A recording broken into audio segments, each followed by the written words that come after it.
Sasagot, itanong mo kay Soriano, ang kapayapaan po ng Diyos ang manatili sa atin. Isang magandang araw po sa inyong lahat. Anong oras man po tayo nakakarating sa inyo sa iba't ibang panig ng daigdig at anuman pong lengguwahe ang inyong pinakikinggan ngayon sa pamamagitan po ng ating mga translations.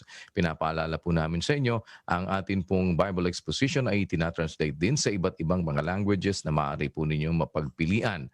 At muli po, tayo ay nagpapasalamat sa Panginoon sa isa pang mabuting pagkakataon na ipinagkaloob sa atin ngayong araw na ito. Kasama ng ating mga kapatid sa Church of God International. Muli po, kami nag-aanyayang samahan nyo sa mga susunod na oras sa atin pong Bible Exposition. Kasama po natin ang kapatid na Eli Soriano. Kapatid na Eli, magandang araw po sa inyo. Magandang gabi, magandang araw mga kapatid, saan man kayo naroon. At sa ating mga kababayan Pilipino na sa iba't ibang bansa sa mundo. Umpisa na tayo kapatid na Daniel. Opo, kapatid na Eli, unahin po natin si kapatid na Mylene Luciano mula sa Angeles City, Pampanga, isang Katoliko. Magandang gabi po sa inyo, kapatid na Mylene. Salamat sa inyong participation. Tuloy po kayo at ano po ang inyong katanungan. Magandang gabi po. Sige po, tuloy lamang po. Nadidinig na po namin kayo, kapatid na Mylene. Magandang gabi po, Brother Eddie, Brother Daniel. Ang katanungan ko po ay kung ano ang sinasabi ng Biblia tungkol sa tamang pagdisiplina at paggabay sa mga anak. Salamat po sa Diyos. Alam mo kapatid, salamat din sa iyong pagsali sa ating Bible exposition. Alam mo ngayon ang pagdisiplina sa bata na susurpas ng batas ng tao sa buhay na sa ating panahon, yung talagang dapat sana gawin sa batas ng Diyos. Kasi sa batas ng Diyos, may utos ang Diyos na parusahan o paluin ang bata para maituwid ang kanyang gawang mali. Nasa Biblia yun eh. Ngayon, bawal na yan sa batas eh. Anong batas yun, kapatid na Daniel? May particular bang batas sa Pilipinas? Dito kasi sa Brazil, doon sa Australia, sa Amerika rin yata, kapatid na Josel, ano? Opo, kapatid na Eli. Ganyan din po. Tapos bawal paluin ang bata, ano? Bawal po. Maaga pa po, maliit pa ang mga bata.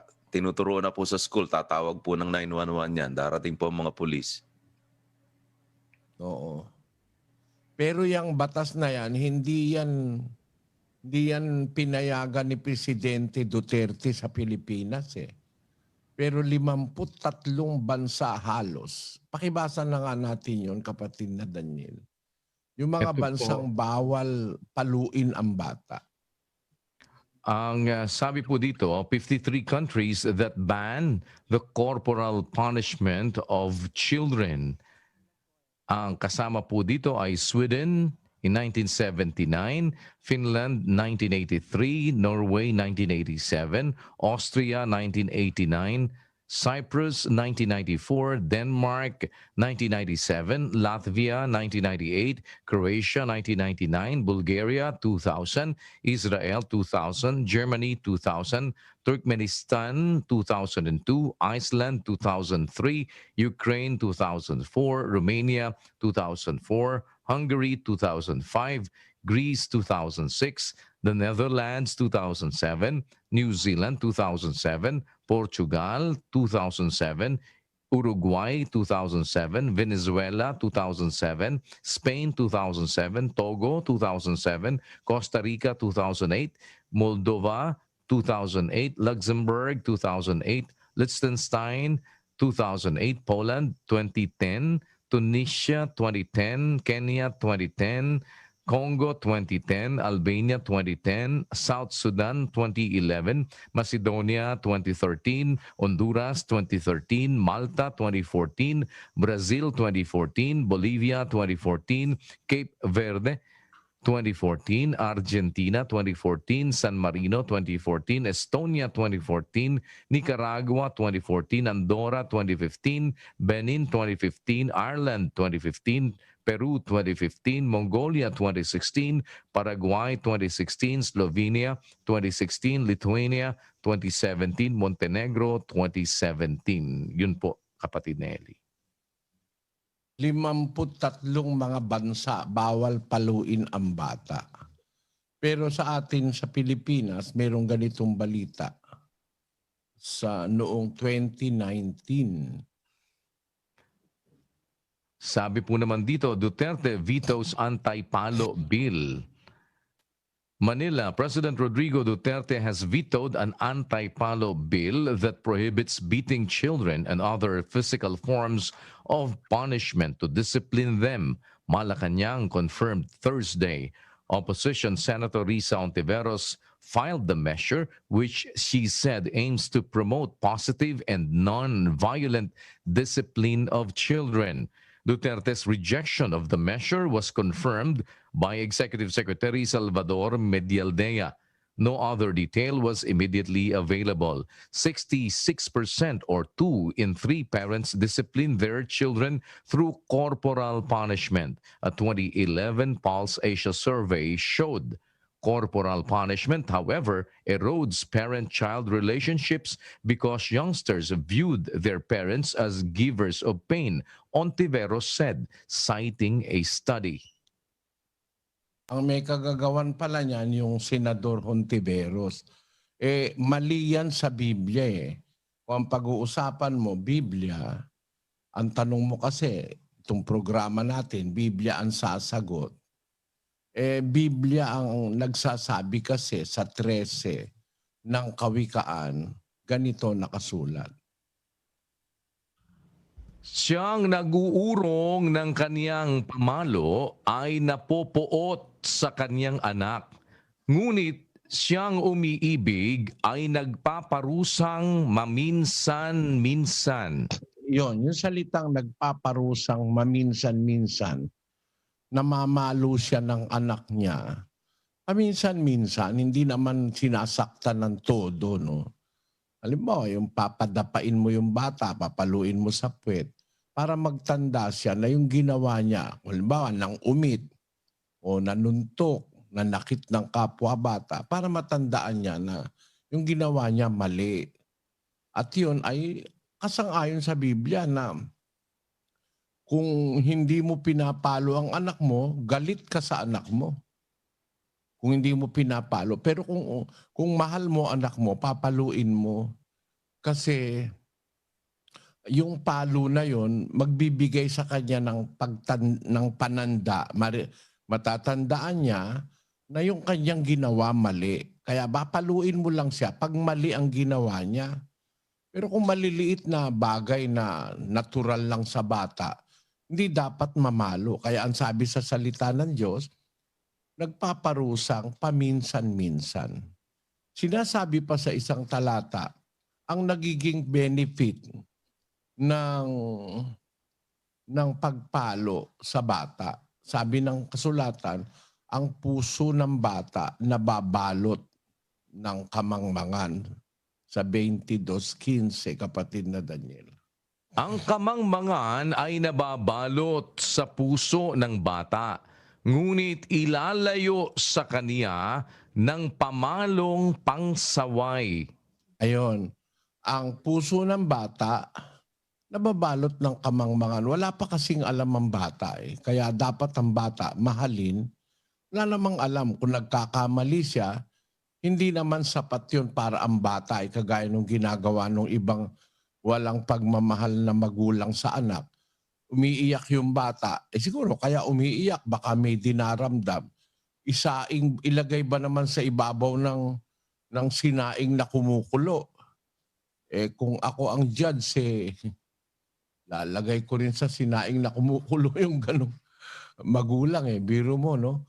Umiiyak yung bata, hindi mapatigil. Ang ginawa yung bata ay binuhat at nilagay sa ibabaw ng kumukulong sinaing. Merong ganun kung na-save nyo pa yung ganong balita. Masamang magulang yung ganun. Pero kung halimbawa, ang bata walang alam, mangmangpas siya, may ginawa siyang kamangmangan o kaya maling gawa, ilalayo sa kanya yung kamangmangan na yun pagka pinalo mo siya ng pamalong pangsaway. Ang sabi sa English dyan sa 22:15, Foolishness is bound in the heart of a child, but the rod of correction shall drive it far from him. so it will eliminate or it will be driven out far from him yung foolishness dun sa kanyang puso through the rod of correction. Merong pamalong pansaway, hindi pamalong pampatay. Pamalong pansaway. Sinasaway mo lang dahil mali yung ginawa ng bata. At yun utos sa Biblia. Doon sa isa pang talata dyan sa Kawikaan, ang nakasulat din ay ganito. Tignan nyo ito mga kapatid.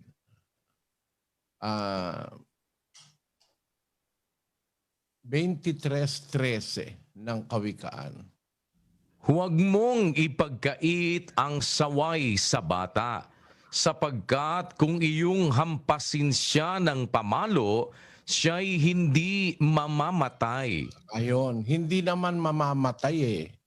Kung halimbawa, meron siyang ginawang mali, hahampasin mo ng hampas na hindi naman mortal na kagaya ng malulupit na magulang. Yung magulang na matitinutuloy, pati sila nadadamay na yung mga magulang na may pagmamahal sa anak. Nadadamay sila dahil hindi na rin pwedeng mamalo. Kaya ang reklamo sa akin ng mga Pilipino na nasa abroad, hindi namin mapalo ang bata. Kaya lumalaki, Bradeli, matitigas ang ulo, sabi. Matigas ang ulo. Pagka pinalo mo, tatawag sa 911. Mahirap. Kaya yung kanilang mga anak, wala pang teenage ha. Hindi pa teenager, naku, maano na. Kung ano na gustong gawin, nagbabarkada, nagaano. Hindi mo mapapagsabihan kasi pag itinrate mo na hindi mo na siya papalabasin, ay tatawag sa 911. Yun ang reklamo sa akin ng mga magulang eh. Sabi ko, kung ako kayo, magpapalaki ako ng anak sa Pilipinas na hindi bawal paluin pag mali ang ginagawa. Yung ka-abroad, nahahaluan ng ideya ng ibang lahi, lalo na nung mga lahing hindi naniniwala sa Biblia. Bawal mamalo. Yan. Siguro ganyan yung gustong sabihin ng senadora natin na bawal mamalo, violent daw. Hindi totoong violent yun. Ang magulang na may pagmamahal sa anak, hindi gagawa ng violence. Kasi alam ko yun dahil magulang din ako. Pag nagkakamali ang bata, tuturuan mo. O kaya aambaan mo. Pag sumunod, papaluin kita. Ganon. Parang yung bata, tinatakot mo na wag siyang gumawa ng masama. Yun po ay yun po'y diwa ng Diyos sa Biblia. At yun, nag-uumpisa yun sa kabataan, 22:6 ng Kawikaan. Turuan mo ang bata sa daan na dapat niyang lakaran, at pagka tumandaman siya ay hindi niya hihiwalayan. Ayan, dapat ang bata tinuturuan sa kanyang kabataan. Kasi pag doon siya lumaki na, matatandaan niya na yung kabutihan, na bawal pala ang magsugal, bawal yung mang-api ng kapwa bata, bawal manakit, bawal gumamit ng masasamang mga bagay gaya ng droga. Kung makalakihan niya yon, hindi siya hihiwalay doon sa kabutihan na yon. Yan ang batas ng Diyos, kapatid. At ang isa sa paraan, pagka tuturo, pagka ang anak mo meron ng kaisipan. Kasi yung mga maliliit na bata, hindi pa marunong mag-isip yun eh. Mula 2, 3, 4, 5, 6, 7 taon. Hindi pa masyadong gumagana ang kaisipan ng bata. Pagka mas matanda na doon, ang utos naman ng Diyos sa bagong tipan, doon sa 6 ng Epeso, 6:4. At kayong mga ama, huwag ninyong ipamungkahi sa galit ang inyong mga anak, kundi inyong turuan sila ayon sa saway at aral ng Panginoon. Yan ang nakasulat. Pagka marunong nang umintindi ng salita, nakakaintindi na, may kamalayan na, huwag mong imungkahi sa galit, huwag kang laging sigaw ng sigaw, minumura mo yung anak mo, malalayo ang loob sa'yo ng anak mo eh. Dapat ang pagtrato sa bata may kasamang yung psychology of love, no? Huwag yung imungkahi sa galit ang inyong mga anak. No? Kasi ako naranasan ko sa nanay ko. Pag gumawa ako ng mali, anak, sabi niya, mali yung ginawa mo. Huwag ka nang uulit, ha? Kung bata ka, hindi mo masyado nakikinig. Makikita ko yung nanay ko, luluha. Luluha siya. Namamalo ang nanay ko pero pag namalo siya, at parang hindi mo siya iniintindi, iiyak siya, luluha siya. Napakatinding tanim sa puso ko nun, na ang nanay ko napaiyak ko dahil sa hindi ako nakikinig. Kasi ang nanay ko po, maikwento ko lang sa inyo, pagka nagsasalita siyang mali yung ginawa mo, kaya mali yung ginawa nung kapitbahay mo na bata, inapi ka, lagi siyang may sinasabing talata sa Biblia. Ang nanay ko po, makabisado niya yung mga talata na naririnig niya. Kaya pagka parang hindi ka nakikinig sa kanya, maiiyak ang nanay ko. Natatandaan ko, napakaganda ng epekto sa akin na mahal ko kasi ang nanay ko para mapaiyak mo siya dahil hindi ka nakikinig. Mahigit pa yun sa pinalo ka eh. Kaya natatandaan ko yung mga talata na ibinigay, sinasabi sa amin ng aming ina. Hindi yung laging galit na galit. Merong ganun kasing magulang eh. Parang hinahamon yung anak. Subukan mo. Ganon, sasabihin sa anak. Subukan mo. Ganon. Panghahamon yun sa anak. Imbis magkaroon yun ng pagmamahal sa'yo, ang naitatanim mo sa puso ng anak mo, galit. Ang sabi sa Biblia, huwag niyong ipamungkahi sa galit ang inyong mga anak. Kundi, itong remedyo, turuan niyo sila ayon sa saway at aral ng Panginoon. Pag ang bata marunong nang umunawa, uumpisahan mo nang sabihin yung aral ng Diyos. Anak, sabi ng Diyos, huwag magnanakaw. Tapos, sabi ng Diyos, mamahalin mo ang iyong kapwa. Sabi ng Diyos, yung mga lahat ng salita ng Diyos, makakalakihan niya na sinasabi mo yon. At yung salita ng Diyos, may kapangyarihan yon sa kanyang sarili. Hindi ko mo sinabi mo lang, aasa ka lang dun sa kapangyarihan mo bilang magulang. Yung salita ng Diyos, meron yung kapangyarihan sa kanyang sarili na ang salita na yon pwedeng mapenetrate noon ang puso ng bata para matanim yun sa kanya. Kaya ang sabi ng Biblia, turuan nyo sila ayon sa saway at aral ng Panginoon. Huwag kayong laging galit sa bata.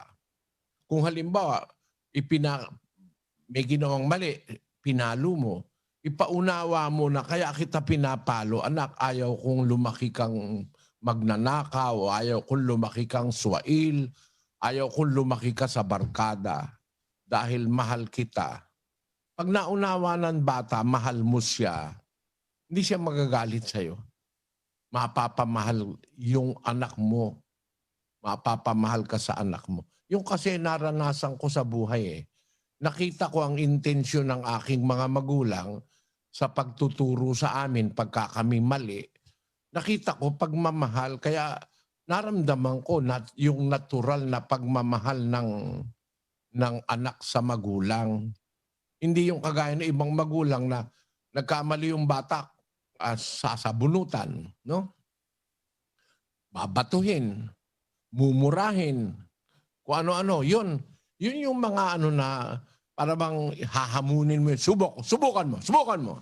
Eh yung bata, pagka medyo napapahiya, talagang susubukan nun na lumaban sa'yo. Sabi sa Biblia, ganon, huwag niyong ipamungkahi sa galit ang inyong mga anak. Turuan niyo sila. Yun ang kahalili nun. Na kung halimbawa, imbis kagalitan mo, ang ihalili mo, turuan mo ng aral at saway ng Panginoon. Ang problema naman, yung magulang din, di naman marunong ng aral. Di naman kasi tinuro ng pare kung ano ang dapat na inaaral. Kulang naman, puro lang misa, puro sermon, kung ano-ano ginagawa ng pare. Pero para basahin yung mga talata sa Biblia, wala eh. Kaya ang mayor parte ng sosyedad ng tao, lumalaki ang mga bata, mga walang galang sa magulang, lalo na sa ating panahon. Ikalawang Timoteo 3:1, kapatid na Daniel. Datapwat alamin mo ito, na sa mga huling araw ay darating ang mga panahong mapanganib, sapagkat ang mga tao'y magiging maibigin sa kanilang sarili, maibigin sa salapi, mayayabang, mga mapagmalaki, mapagtungayaw, masuwayin sa mga magulang, mga walang pasalamat, mga Ayan. walang... Yan ngayon ang ugali ng karamihan tao. Kasama na dyan yung mga bata. Masuwayin sa mga magulang. Sa mga huling araw, itong ating panahon na ito, ang tao magiging maibigin. Tayo mabubuhay sa panahong mapanganib. Mapanganib ngayon eh. Ang unang-unang dahilan ng panganib ngayon, ang tao magiging maibigin sa sarili, maibigin sa salapi. Yan ang mga panganib sa buhay ngayon. Ang mga tao maibigin sa sarili, maibigin sa salapi. Kaya nga sa pag-ibig sa salapi, kahit mapatay yung kapwa-tao, kumita lang siya. Diba? Merong mga gumagawa ng gamot, peke. Kumita lang siya kahit yung iinom ng gamot mamatay sa maling gamot. Meron gano'n, namemeki ng mga gamot eh. Napakarami niyan. Maraming panganib ngayon. At ang isa sa panganib, yung tao maibigin sa salapi, tapos ang isa, masuwayin sa mga magulang. May anak ngayon, pumapatay ng magulang. Yung nakita ko lang sa internet na pinakita sa akin. Ako kasi hindi ako nagbababasa sa internet. Kaya lang natatawagan ako ng pansin pag kami nagpapasa sa akin. Kapatid Nelly, pakinggan mo ito, tingnan mo ito. May nakita ako doon sa isang computer shop. Tinatawag nung magulang yung anak. Siguro para kumain o para umuwi. Abay, nagalit yung bata, pinagsusuntok yung nanay niya. Tindi ka ako nito, kung anak ko ito, maniwala ka sa akin. Wala kang utang na loob sa magulang mo dahil lang sa computer. Ang nanay mo, susuntukin mo. Naistorbo lang doon sa computer eh. Kaya masama ang impluensya ng mga ginagawa ng kabataan ngayon. Pakipanoorin nyo ito.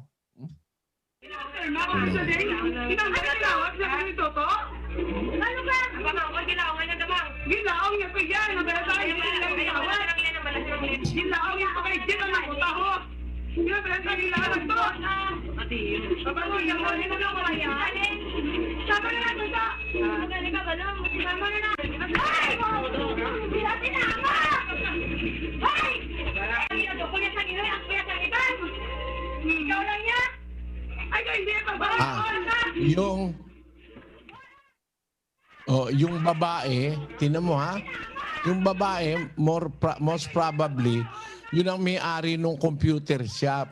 Eh siguro, kinakausap nung magulang nung bata. Kasi siguro di na umuuwi, ayos-ayo nang kumain. Namamayat na.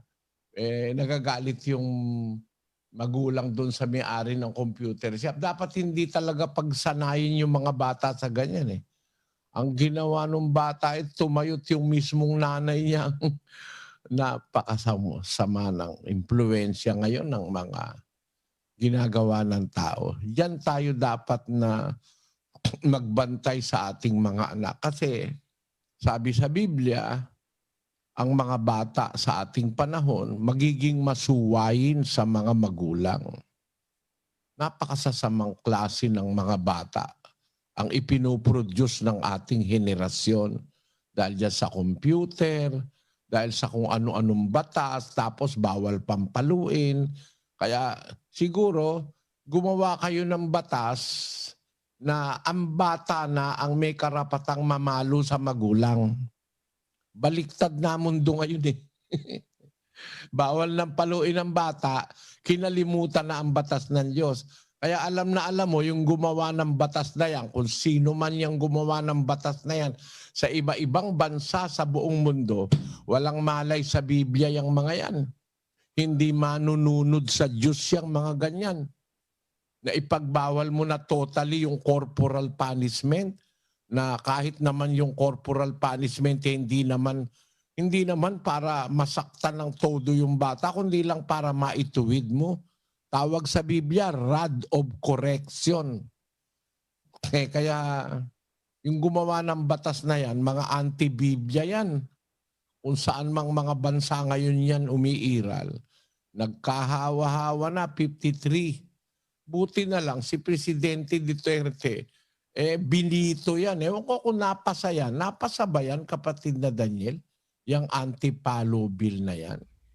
Wala pa po, kapatid na Eli. So far, after po ng usapan po na yon, hindi pa po ulit nabuhay po yun tungkol po dyan. After na na-veto po ng Presidente, wala pa po akong nababalitaan na muli pong binuhay po yung usapin po na yan. Ang meron po kasi ngayon na umiiral dito sa atin sa Pilipinas, yung VAUSI, kung tawagin po nila, yung Violence Against Women and Children. Pero ibang aspeto naman po yun, kapatid na Eli. Yun naman po yung... Oo. And that can be determined by the court.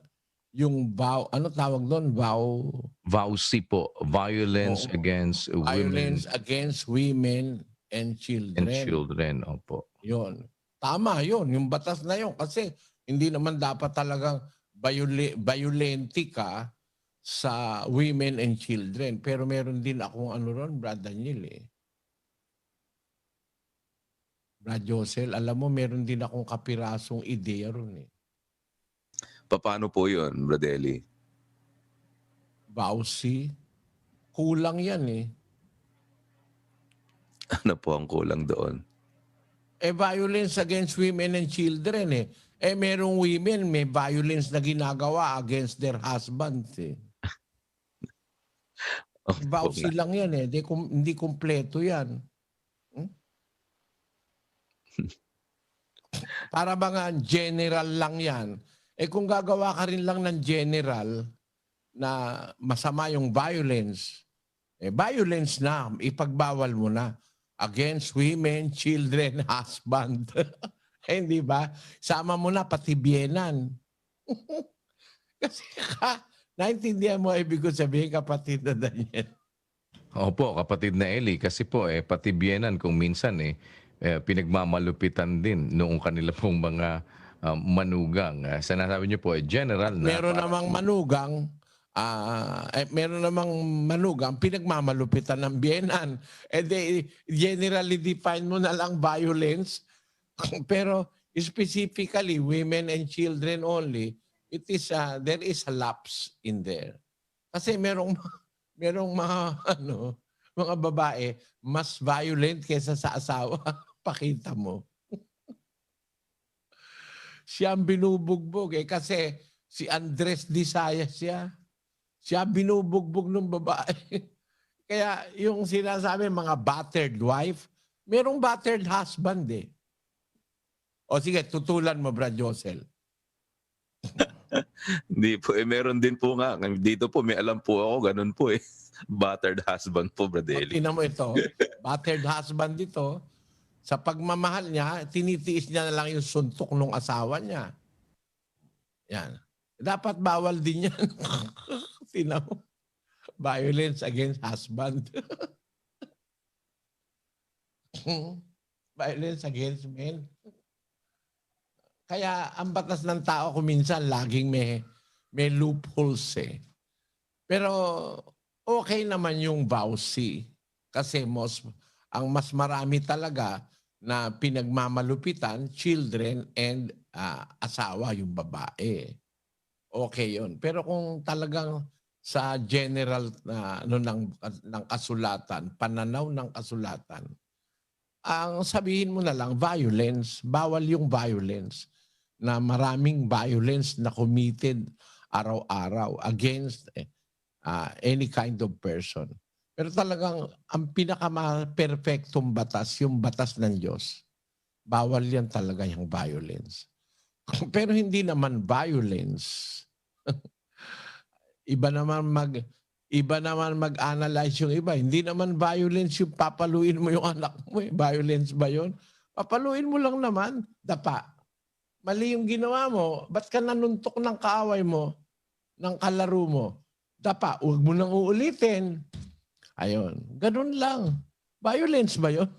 Pagtuturo yun eh, nasa Biblia yun eh. Ang Diyos din namamalo eh.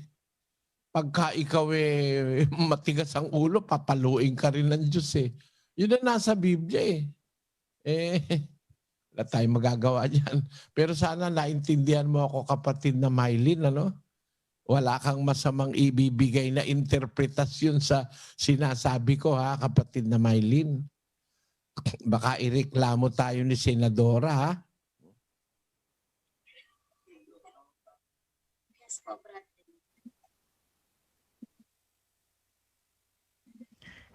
Hindi ko marinig. Naintindihan niyo Kapatid na po? Mylene. Yes po. Naintindihan. Aintindihan mo ko. Opo. Salamat King Diyos, aintindihan mo. Kasi ating makiramdam, dirinan din aliwang kabaldugan, daran pakiramdaman da. Sa Biblia, ang ibig sabihin ng pamalo, nagpumapalo sa anak, paminsan-minsan, hindi siya malupit, hindi siya violent. Ano lang siya, gusto niya lang ituwid yung kanyang anak. How do you say that in Kapampangan, Brad Jose? Nakalimutan ko na mapuportugis ko. Mababaw na Kapampangan po. Naman mo rin sabihin, babarugan mo yung anak mo, paminsan-minsan, violenti na ka. Lugod jayta. Tutulid niya mo yung anak mo. Makanyan po. Wapin. Wapin. Kutnan making kaye. Ganun yun. Wala namang masamang paluin mo yung bata. Tapos pag nakakaintindi na, turuan mo ng aral ng Diyos. Yon. Mag-aral ka ng aral ng Diyos sa Biblia, turo mo sa iyong anak. Nakita mo lalaking mababait. Marami na akong pinalaki eh. Na bata. Kapatid, marami na. Nag-umpisa ako doon sa aking pamangkin na si Ruth, no? Na ngayon ay maayos naman siya. Nakapag-aral siya, nakatapos sa UP, no? Tapos maayos naman pati trabaho niya, naging bahagi pa nga ng government ng Pilipinas siya ng mga nakaraang panahon eh. Nagkaroon siya ng isang sensitive na tungkulin. Pinalaki kong mga bata. Unang-una yun si kapatid na Ruth, tapos si kapatid na Daniel. No, mga nasa ilalim ng ko yan ng mga pagpapayo ko yan. Yung kanyang kapatid na kapatid na Lisel. Okay naman sila. Tapos itong aking mga apo. Awa naman ng Diyos yung aking mga batang na guide sa paglaki, hindi naman mga problema ng lipunan. Hindi naman kagaya ng ibang bata dyan, nang lumaki na at tumanda na, yung nanay niya itiniwalag. Abra Josel. Opo, pati po mga kapatid. Pati kapatid, ginipit. Binakuran ng pagkataas-taas na bakod. Ganda namang, ang gandang ugali ng demonyo ba yon? Na walang utang na loob sa magulang at sa mga pagmamahal sa mga kapatid. Yon. Pero kung talagang naturuan ng aral ng Diyos, magiging considerate ka man lang. Kasi nga, ang aral ng Diyos, iibigin mo, pati kaaway mo eh. Yung pangnanay mo, hindi mo ibigin at pati kapatid mo. Gagawin mo, puputulan mo ng ilaw, aalisan mo ng tubig, babakuran mo para wala ng hanging makapasok. Ang tindi nila, no, Brad Josel? Opo, pati nga po yung nagdadala ng konting pagkain sa kanila, pinagbawalan pa. Oo. Kalupitan po pagka ganun. Yan ang mga hindi naturuan ng aral ng Diyos. Mga anak ng demonyo, ang mga tao na walang utang na loob sa magulang. No? At sa kanyang pagmamahal sa kanyang mga kamag-anak. Yan ang ating masasabi. Sana naunawaan mo, kapatid na Mylene, ha? May diri na naliwang kabaldugan eh. Kapatid na Mylene, aintindihan mo. Opo. Salamat kin Diyos. Sige, kapatid na Daniel. Salamat po kapatid na Mylene at tuloy lang po kayo ng inyong pagsubaybay sa ating mga Bible exposition. Si kapatid na Juanito de Gamo naman po mula sa Tubo-Tubo, North Santa Cruz, Zambales, isang born again. Kapatid na Juanito, magandang gabi po sa inyo. Tuloy po kayo, ano po ang inyong katanungan? Salamat po sa inyong participation. Magandang gabi din po, Brother Daniel at saka Brother Eli. Sa akong born again nga, 12 taon pa lang ako noon, born again na hanggang ngayon, 55 na ako, born again pa rin. Pero 5 taon na ako nakikinig sa aral ni Brother Eli. Doon ako nakontento kasi yung mga aral niya talagang hinugot niya sa Biblia lahat. Kaya sa amin kasi hindi lahat doon eh. Kaya nagkataon na napakinggan ko sa mga madaling araw pa siya noon sa PB. Ngayon nagustuhan ko yung aral niya. Kaya hanggang ngayon nakikinig ako sa kanyang aral. Okay naman, ayos naman lahat na sa Bible. Kaya sabi ko, sana loobin ng Panginoon, maanib na ako sa iglesang ito. Sa pakiramdam ko, ito na yung reliyon na totoo eh. No. Ayan. Ngayon, ang katanungan ko, Brother Eli, kasi nung born again ako, ang aral nila pagka yung bakla at saka yung tomboy, walang kaligtasan ang ano nila eh. Tapos, yung pangalawang katanungan ko kung ipahintulot mo, Brother Eli, yung ibautismo, kailangan daw sa tubig na umaagos kasi sabi nila ng mga born again, kay Brother Eli, hindi naman yung umaagos yung pinagbabautismuhan. Kaya yun ang isang pangalawang tanong ko. Na doon ba sa bautismo na kailangan ba talaga yung umaagos ng tubig para daw umagos yung masama yung kasalanan doon sa umaagos na tubig? Iyon lang po. Salamat kapatid na Juanito. Unang-una, katangahan ng mga born again yun na kailangan umaagos ang tubig. Ano yun? Katangahan sa Biblia yun. Kawalang malay sa Biblia. Meron ako sa iyong babasahin, ano? Binautismuhan sa tubig, hindi umaagos. Tingnan mo ang kagaguhan niya ng mga born again, ano? Di ko naman nilalahat. Pero yung born again na sinasabi mo, gago yung pastor mo na dapat daw umaagos ang tubig. Paano kung ang tubig ng dagat o ang tubig ng lake, hindi umaagos. Nakapirme. Kung nakapirme ang lake, hindi ka na pwedeng magbautismo sa lake. Eto, babasa ako sa iyo. Sa Gawa ng mga Apostol, Kapitulo 8, versikulo, umpisahan natin sa versikulo 26. Mahaba ito, kapatid na Daniel. Pero unawain mo, kapatid na Juanito. Ano ba ang wika mo? Cebuano? Cebuano ka ba, kapatid na Juanito? Opo, Brother Eli. Sige, babasahin ko muna sa Tagalog tapos babasahin ko sa Cebuano para maintindihan mo, ha. 26 natin umpisahan, kapatid na. Datapwat nagsalita kay Felipe ang isang anghel ng Panginoon na nagsasabi, "Magtindig ka at ikaw ay pumaroon sa dakong timugan, sa daang palusong mula sa Jerusalem hanggang sa Gaza, na ito'y ilang." Taan mo, kapatid na Juanito, itong lugar na pupuntahan ni Felipe na ebanghelista, pupunta siya sa isang lugar na palusong mula sa Jerusalem. Kasi ang Jerusalem mataas eh.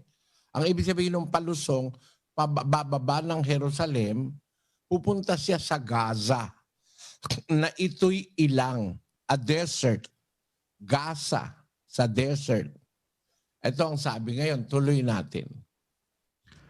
At siya'y nagtindig at yumaon, at narito ang isang lalaking taga-Ethiopia, isang bating na may dakilang kapamahalaan na sakop ni Candace, reyna ng mga Etiope, na siya'y namamahala ng lahat niyang kayamanan, at siya'y naparoon sa Jerusalem upang sumamba.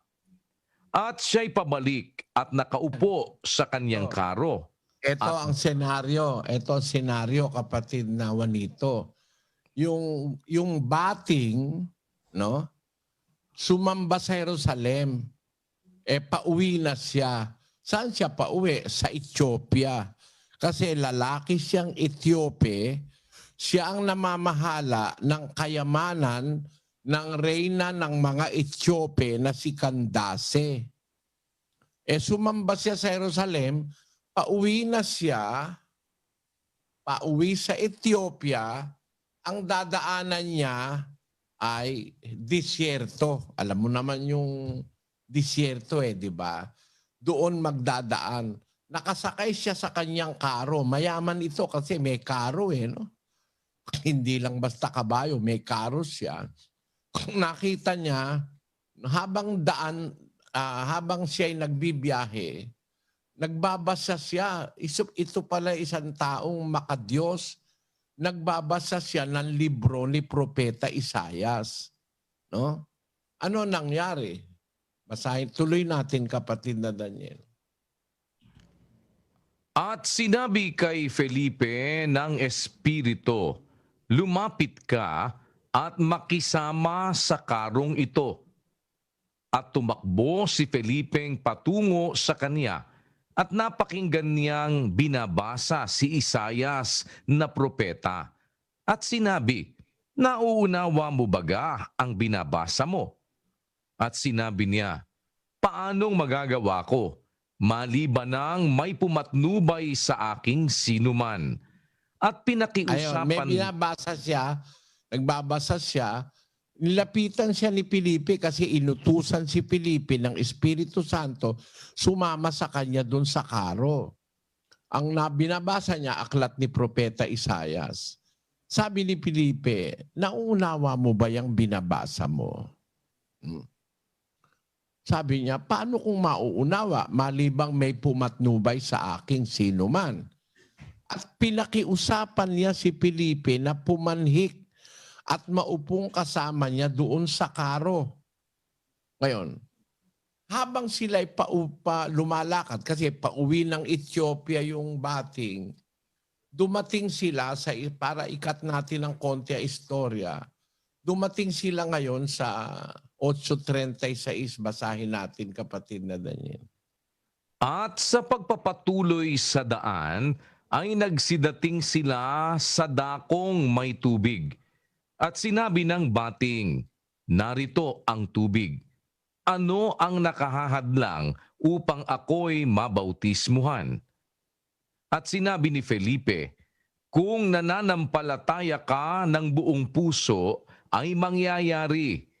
At sumagot siya at sinabi, sumasampalataya ako na si Hesukristo ay anak ng Diyos.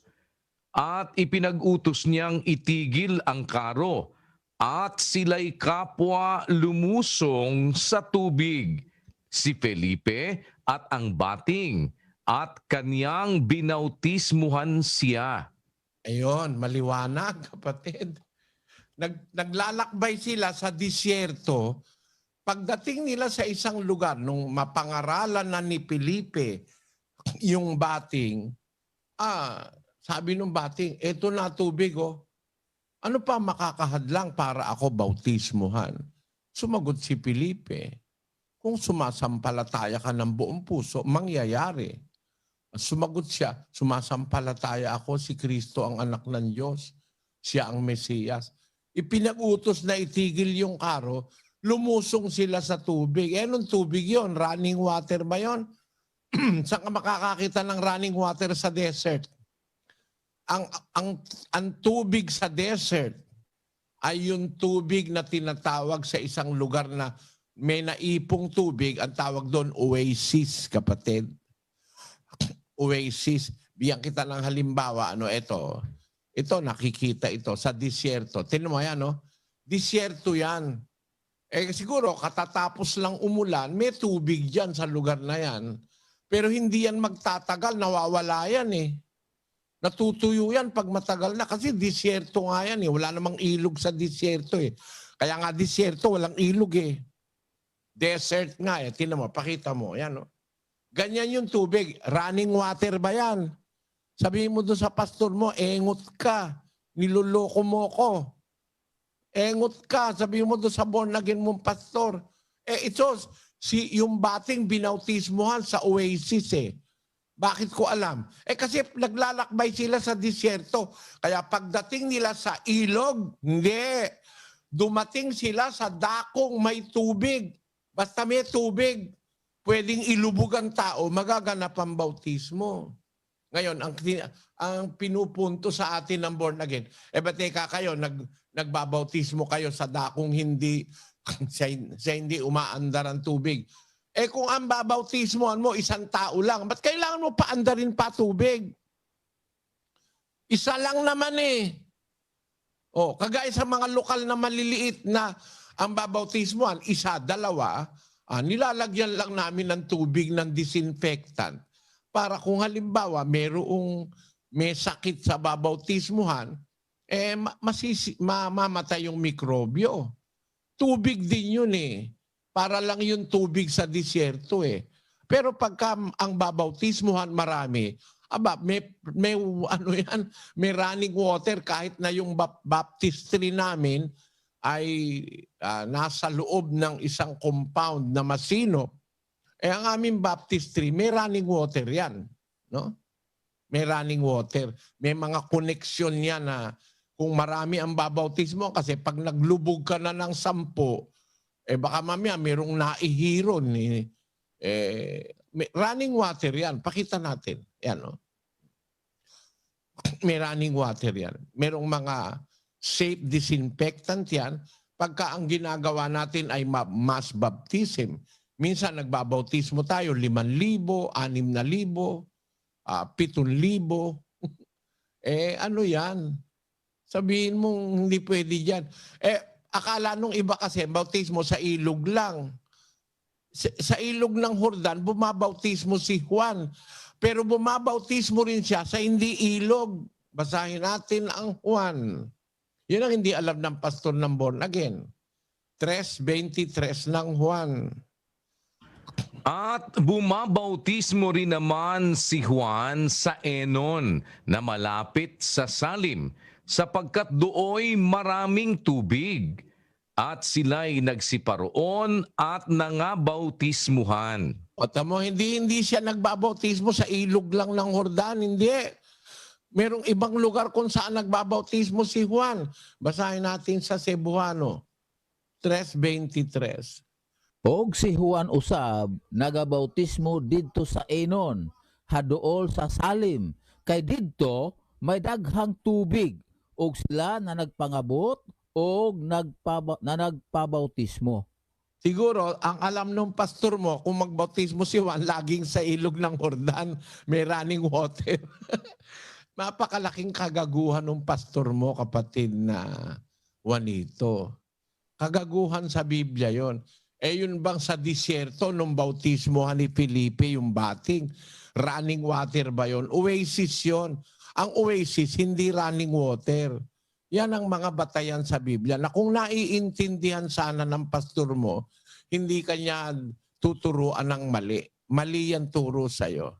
Ngayon, isa pang mali, yun daw mga bakla, mga tomboy, wala raw kaligtasan. Pare-pareho yung mga yan eh. Galit sa mga bakla at tomboy. Sa Biblia, hindi may kaligtasan yung mga bakla, yung mga tomboy, pagka sila'y sumampalataya at sumunod sa aral ni Kristo. Basahin natin ang 6:9 ng unang Korinto. O hindi baga ninyo nalalaman na ang mga liko ay hindi magsisipagmana ng kaharian ng Diyos? Huwag kayong padaya kahit ang mga mapakiapid, ni ang mga mananamba sa Diyos-Diyusan, ni ang mga mangangalunya, ni ang mga nagsasababae, ni ang mga mapakiapid sa kapwa lalaki, ni ang mga magnanakaw, ni ang mga masasakim, ni ang mga manglalasing, ni ang mga mapagtungayaw, ni ang mga manglulupig, ay hindi mangagmamana ng kaharian ng Diyos. At ganyan ang mga ilan sa inyo, ngunit nangahugasan na kayo, ngunit binanal na kayo, ngunit inaring ganap na kayo sa pangalan ng Panginoong Hesukristo at sa Espiritu ng ating Diyos. Ayan, mga bakla, mga tomboy, magnanakaw, manlalasing, ganyan kayo dati, sabi ni Pablo sa mga taga-Korinto. Pero hinugasan na kayo, nabautismo na, binanal na kayo. Basahin natin sa Cebuano, sa 6:9, ang sabi, kung wala baka mo manghibalo, nga ang mga dili matarong, dili makapanunod sa gingharian sa Dios, dili kamo magpalimbong, bisan ang mga makighilawason, bisan ang mga magsisimba sa Diyos, bisan ang mga mananapaw, bisan ang mahilayon, bisan ang mga mapatuyangon sa ilang kaugalingon, uban sa mga lalaki. Ayan, yung mga bakla. Bisan ang mga kawatan. Daing kawatan sa mundo, no? Kapatid na Juanito. Mga kawatan di makakarating sa langit. Bisan ang mga masinahon. Bisan ang mga palahubog. Bisan ang mga mapanamastamason. Bisan ang mga malupigon. Sila dili makapanunod sa gingharian sa Dios. Ug ang uban kaninyo kanyadto sama niyana. Apan gihinluan na kamo, apan gibalaan na kamo, apan gipakamatarong kamo sa ngalan sa Ginoong Hesukristo. O edi maliligtas na ito? Sabi mo hindi maliligtas. Ikaw ba ang magliligtas? Ikaw ba ang hukom? Yung mga pastor na yan, gago yung mga yan. Mga pastor na gago, walang unawa sa Biblia. Kahit ano ka pang tao, kahit ano ka pang klaseng tao, may kaligtasan ka pag sumunod ka. Basahin natin ang unang Timoteo 2:4. na siyang may ibig na ang lahat ng mga tao'y mga ligtas at mga kaalam ng katotohanan. Ayun, gusto ng Diyos, lahat ng tao maligtas. Kasama ba ron yung mga LB, ano yung kapatid na Daniel? LGBT po, kapatid na Eli. Ayan, kasama ba si Ralon? Kasama yon. Tao rin yun. Diyos din ang lumikha ron.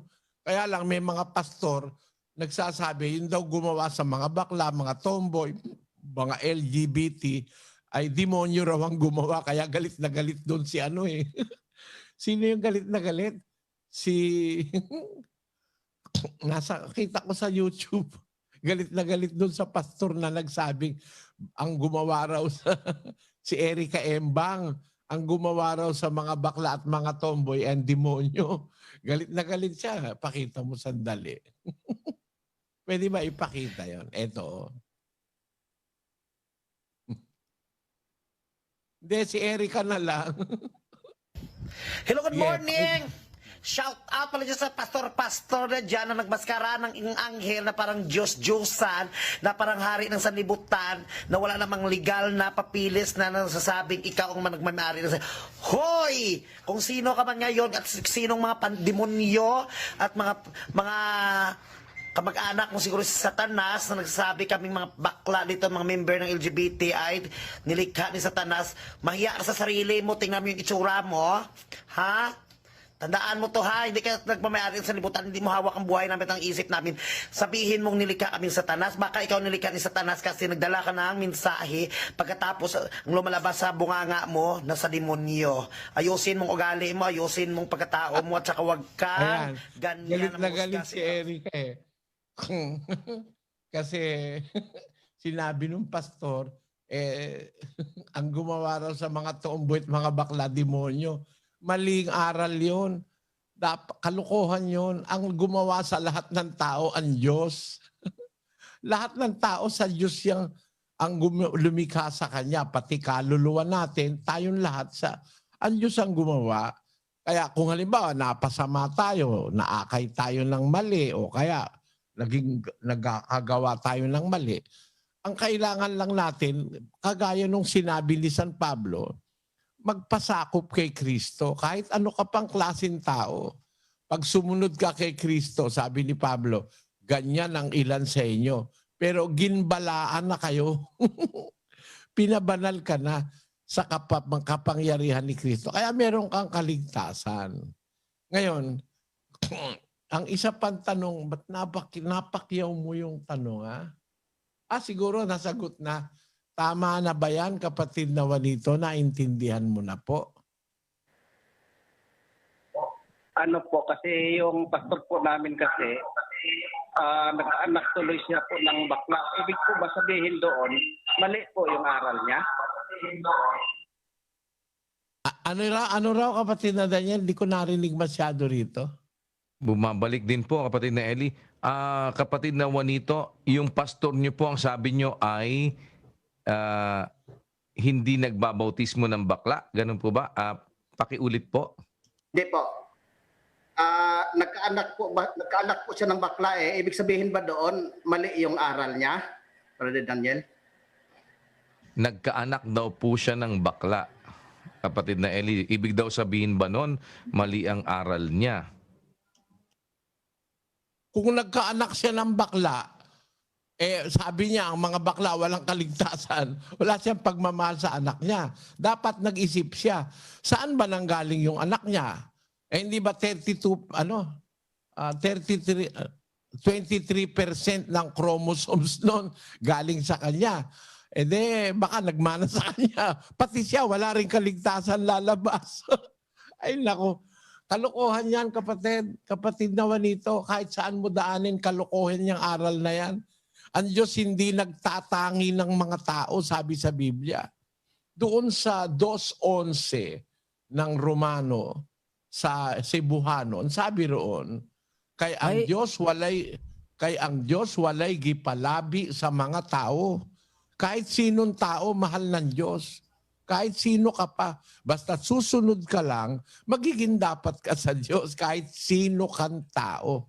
Hindi siya na nagtatangi ng tao ang Panginoon Diyos. Sabihin mo doon sa pastor, kaya siya nagkaanak ng bakla para maintindihan niya kung ano siya. Gets mo yung logic ko, Brad Joel? Ay, Brad Josel. Opo, Brad Eli, itong tinuturo niya tuloy ngayon, hindi niya po malulusutan eh. Sa kanya po sampal ito. Pangaral mo ba namang hindi maliligtas ang bakla? Tapos nagkaanak ang bakla. Kaya naging bata yan, naging tao yan. 23 chromosomes niyan. Galing sa'yo. Ang dapat sa'yo, kurutin. Dapat sa'yo ay makaintindi ano ba ang ginawa mo.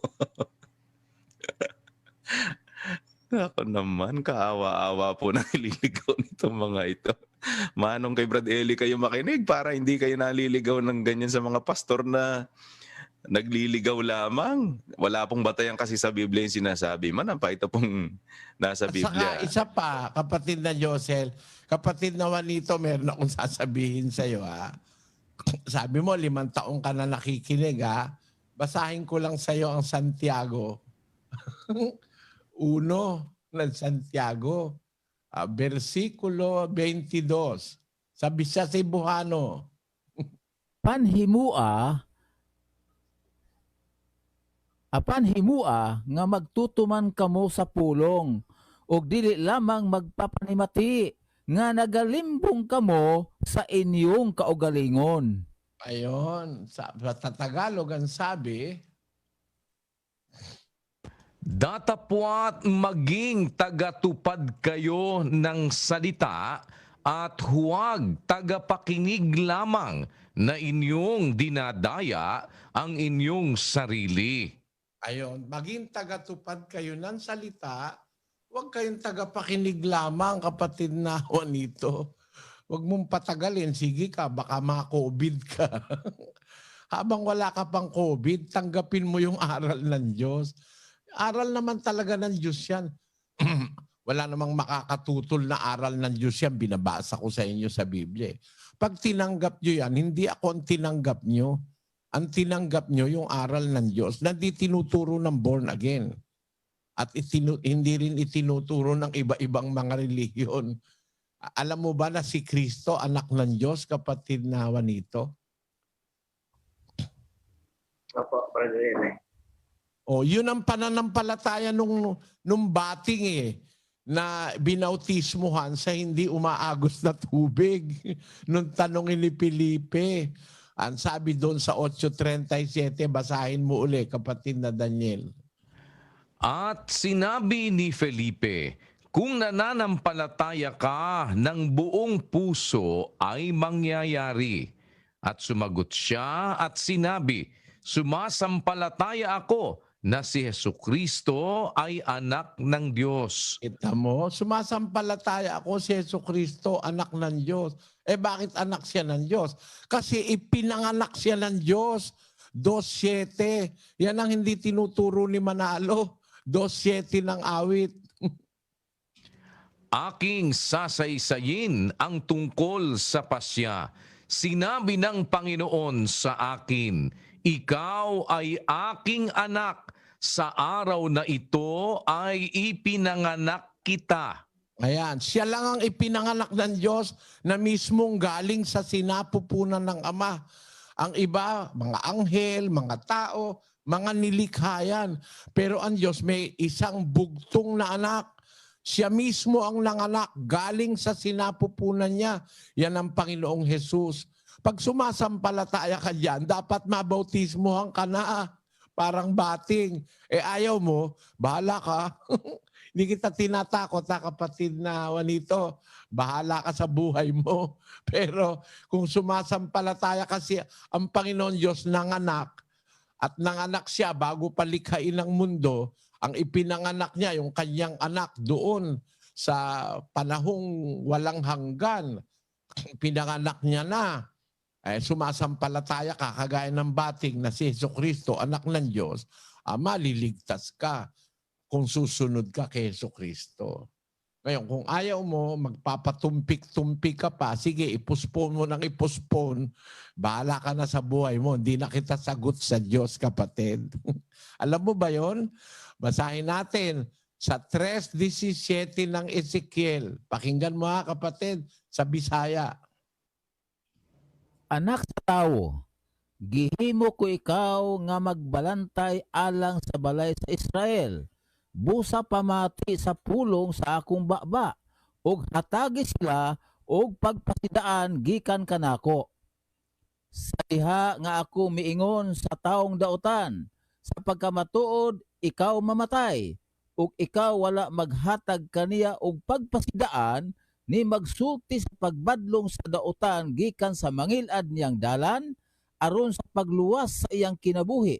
Ang maong tao nga dautan mamatay sa iyang kasalanan, apan ang iyang dugo pagapanilngon ko diha sa imong kamot. Apan kung ikaw magapasidaan sa dautan, ug siya dili mo biya sa iyang pagkadautan, ni sa iyang dautan nga dalan, siya mamatay sa iyang kasalanan, apan ikaw naluwas mo ang imong kalag. Ayan, wala na akong sagutin sa'yo, kapatid na Juanito. Ha? Pinagtiyagaan na kitang makarinig ng 5 taon. Kung hindi mo pa rin naiintindihan hanggang ngayon, bahala ka sa buhay mo. Salamat ha, kapatid na Juanito.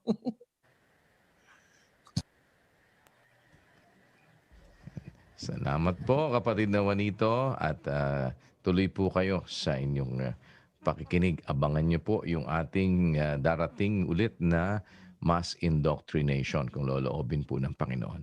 Salamat po sa Diyos at puntahan po natin ang ating kasunod na panauhin mula naman po sa Nieves, San Leonardo, Nueva Ecija, isang Katoliko, si kapatid na Ronaldo Rayo Jr. Kapatid na Ronaldo, magandang gabi po sa inyo. Tuloy po kayo at ano po ang inyong katanungan? Nagpapasalamat po kay kapatid na Eli at siya po yung nagturo sa akin kung paano maging mabuti. Sa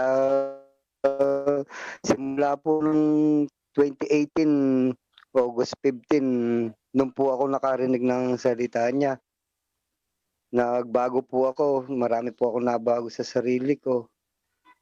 Itatanong ko lang po kay Brother Eli kung paano ko pa po paiigtingin na mabago po yung aking sarili katulad po ng mga bisyo ko.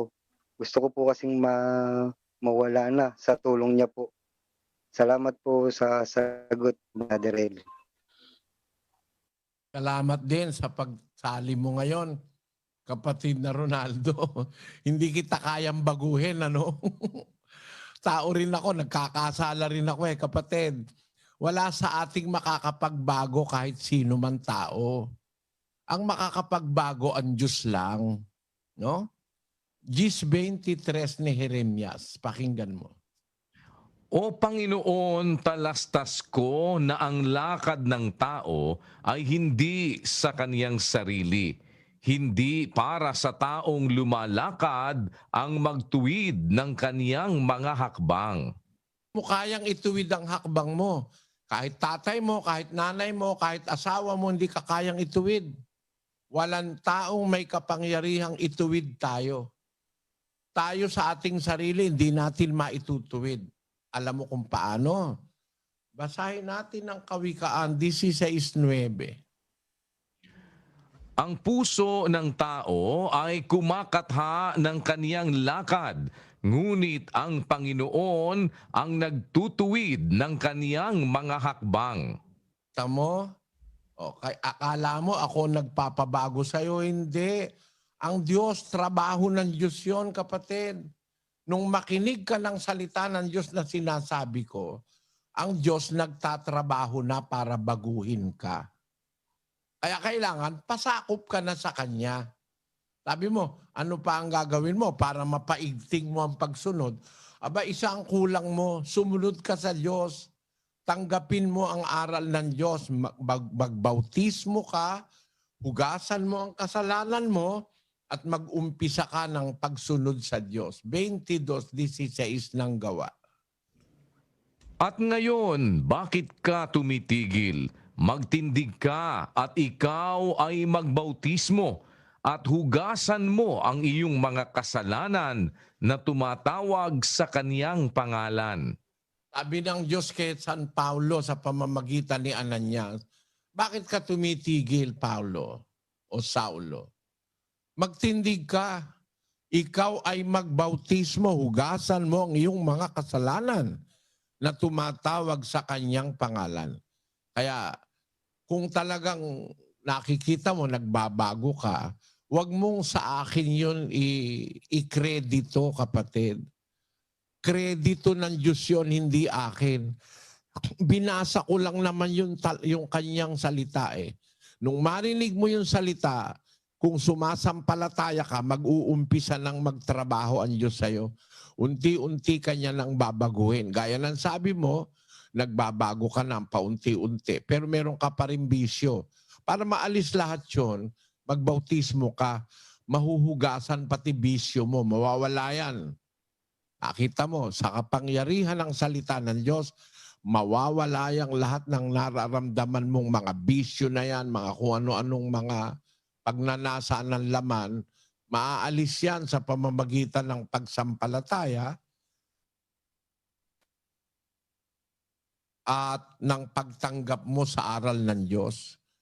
Kailangan maka ka sa bautismo, kapatid na Ronaldo.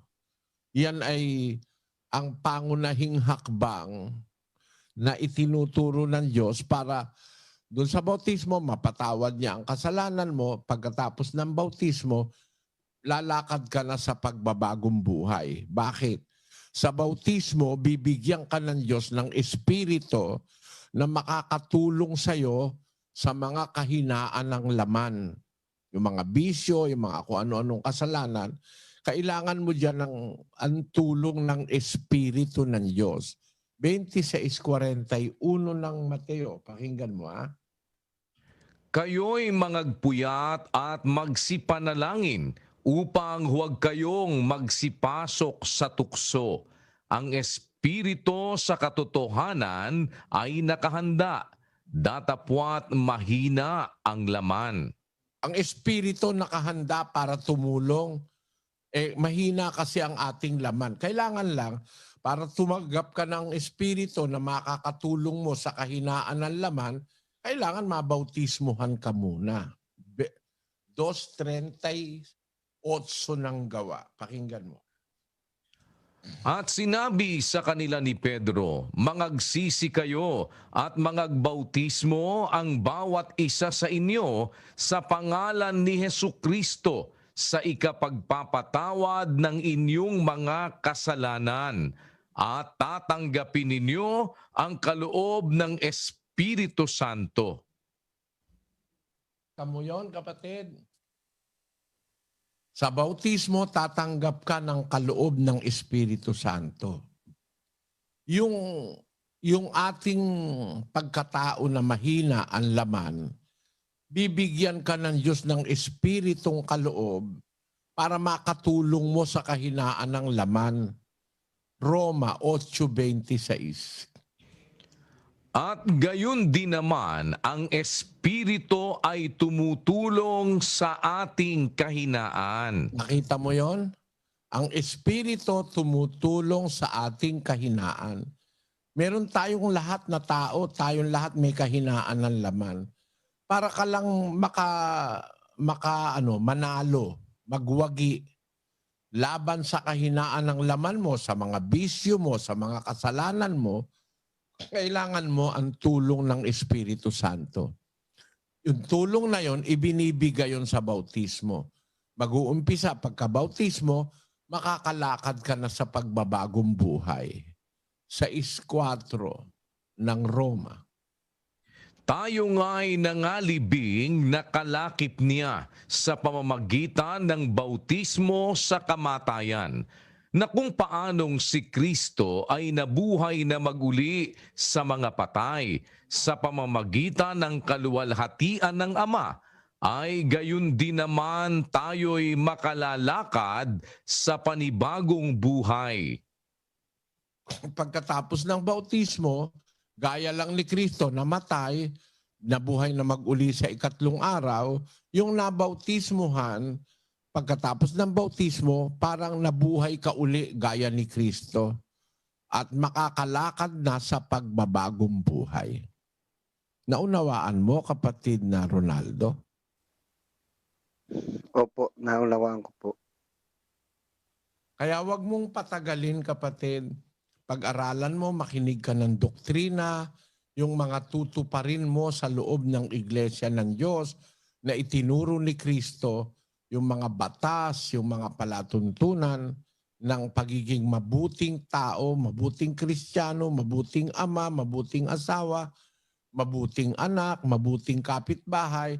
Lahat ng yon, pag napag-aralan mo, narinig mo, tinanggap mo, magpabautismo ka. At doon mo mararanasan yung kumpletong pagbabago sa buhay mo. Yan, no? Marami na akong pruweba kaya lang uubusin natin ng oras pagka marami na akong nakitang mga tao, napakarami na, hindi ko na natatandaan silang lahat. Hindi sila nagbago sa panahong nakaraan, hindi na pabago ng kulungan, hindi na pabago ng batas ng tao. Kasi meron tayong mga kapatid, naanib sila sa loob na ng Muntinlupa eh. Naanib sila sa loob na ng kulungan eh. Kasi meron tayong prison ministry eh. Mga tao silang dating miyembro ng iba-ibang iglesia pero nandun sa kulungan. Mga kung ano-anong pinaggagawang kalukuhan. Eh nung mangaral kami sa kulungan, sabi nung isang nasa tawag dito, doon sa maximum ba yun ng Muntinlupa. Sabi niya, alam mo, Bradley, ang magulang ko namatay, masama ang loob. Ba't ka ako? Eh kasi hindi nila ako napagbago, di nila ako maawat sa bisyo. Ang asawa ko, di rin ako maawat sa bisyo. Kaya nalulung ako sa droga. Ngayon, andito, nakulong ako. Eh nung makulong siya, nakapakinig siya ng aral sa loob ng kulungan. Nataon naman, nung nakikinig siya ng aral, meron na siyang balak na magbagong buhay. Lumabas yung hatol sa kanya na mahigit na 15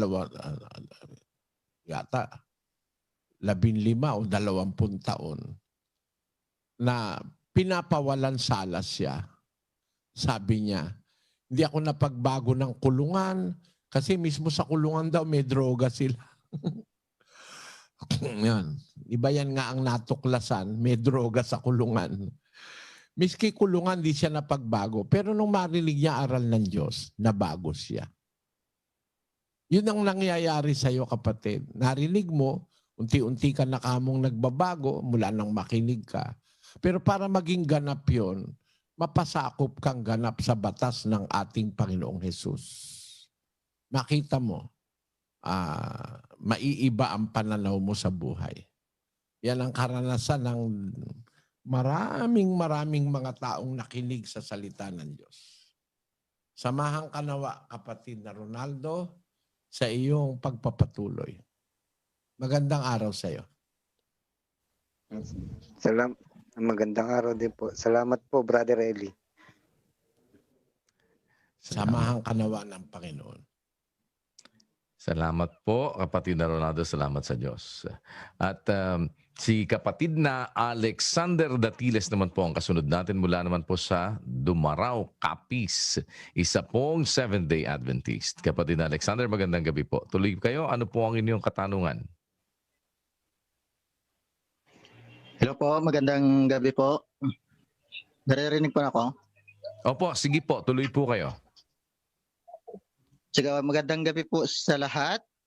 Salamat po sa ating Panginoon sa pagkakataon na makapagtanong po ng live. Brother Eli, magandang gabi po.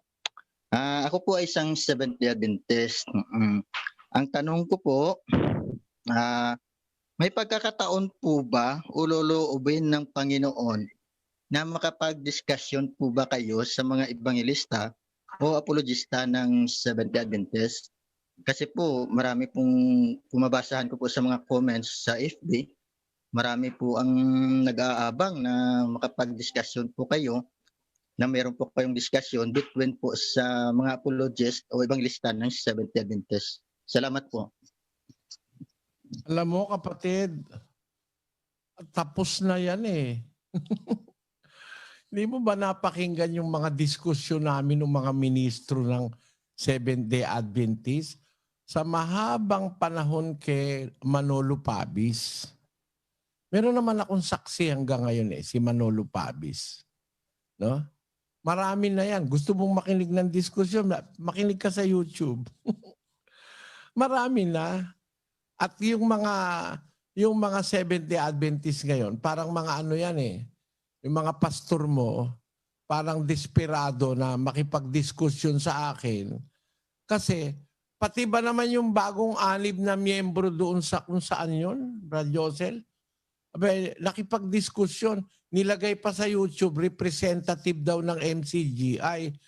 Yung kapatid, napilitan lang, nakikipagpalitan sa kanila ng, tawag dito, ng comments. Hindi naman ako nagpapahintulot na ang kapatid makipagdiskusyon. Sinilo nung pastor nyo na diniskusyon membro para bang atat na makipagdiskusyon. Alam mo sa akin kapatid, diskusyon sa iglesia ni Manalo, tapos na yan Nakadiskusyon ko na mga ministro ni Manalo, konti pa nga akong mamatay sa guagwa Pagkatapos ng diskusyon, ako'y inabangan doon at na-hospital ako ng 1 linggo No? Doon sa, tawag dito, doon sa baryo ng Bayabas.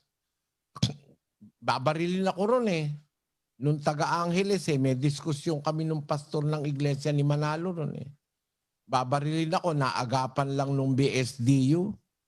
No? Hinugutan na ako ng baril Alam yan ng mga taong taga ron.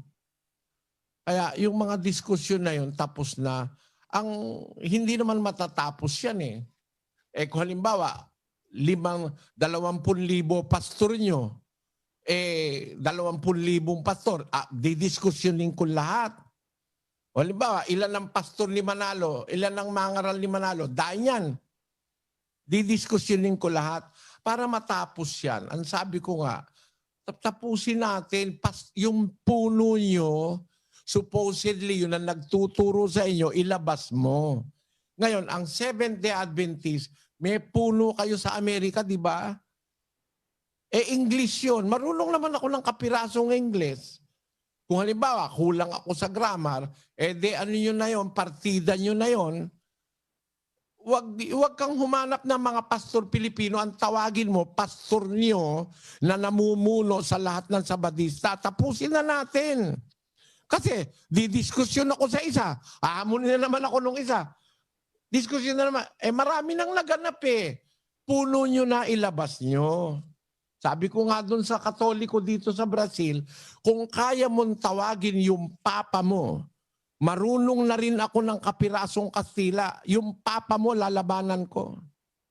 Di ba ganon? Yun ang fair kasi, diskusyon mo yung pastor ni Manalo, dai-dain yan. Marami pa naman mga, sabi ni Manalo, mga sinungaling daw yung pastor niya. Sabi niya, nandun sa kanyang video O nandun sa kanyang record pagkatapos mong makipag-usap, sasabihin sa'yo, talo ka pala talo ka pala. Kung talagang talo na pala ako, ba't hamon pa kayo ng hamon? Hali. Talo na pala ako. Hamon pa kayo ng hamon. Saan mo nakita si Pacquiao nanalo nanalo na hahamunin pa yung tinalo niya. Meron ba logic yon kapatid na Josel? Talo na ni Pacquiao sino yung tinalo niya na yabang-yabang?